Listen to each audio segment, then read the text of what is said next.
It's the first NFL draft for Kwesi Adofo-Mensah, the new Vikings GM, but also the first for new head coach Kevin O'Connell. And since it's seen as a collaborative effort, I mean, Kevin O'Connell, he's got some explaining to do for the trade down and passing on Jameson Williams, who now the Vikings have to face twice a year, yada, yada, yada. But KOC fed the local media jackals, and this is what he said. So first up, Thomason, Pioneer Press, Kevin O'Connell said the Vikings talked about trying to move up to get one of the top corners in Stingley and Gardner, but it was just too far, and they said there was no way. Stingley went 3 and Gardner went 4. And yes, the Vikings, I'm sure if he would have got any of them had gotten to 8, maybe even 6 with the Panthers, the Vikings could have swung it and tried to move up, but they didn't.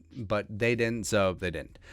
Seifert, ESPN. Kevin O'Connell said the Vikings would have been comfortable drafting Cine higher than they ultimately did. He said he also said there could absolutely be a scenario in which Cine, Harrison Smith, and second-year safety Cameron Bynum are on the field at the same time. And yes, I do think that Donatel and Durante Jones and Mike Pettin will find a way to have these 3 talented dudes on the field at the same time. Whether it's running 3 safety looks, whether it's having Harrison play a little bit of linebacker, whether it's a rotation, they're going to be fine and good to go. And like we said, it's extremely possible that, especially the way that Cine tested, that the Vikings and Kwesi and O'Connell and the scouting department could have had a similar grade on Kyle Hamilton, the safety who ultimately went to the Ravens, who the Vikings could have had at 12, and Lewis Cine, who they took at 32.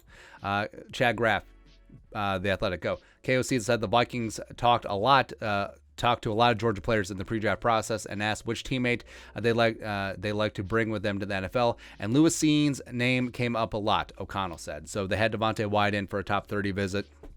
And I'm sure they talked to a bunch of other Georgia defenders and Georgia players in the draft process. And that's a pretty ringing endorsement, especially since they're not going to get brownie points. The answer's not going to get back to anyone. It's not going to do this or that. So them all saying Lewis Cine, and Cine, he does bring an energy. Like, he not only is he a thumper, I think that he is going to be a solid leader on the back end of the defense. Maybe he'll be a future team captain.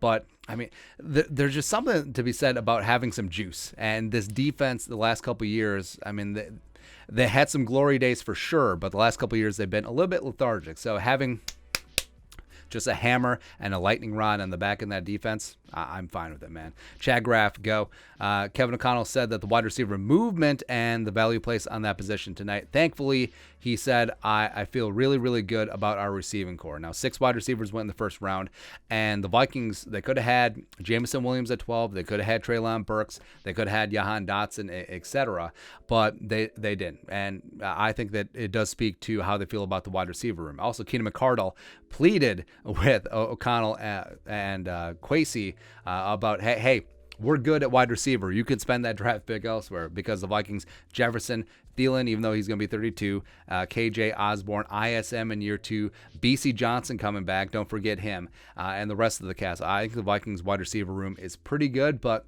I mean, you could always just add a little bit more. You can always add more, right?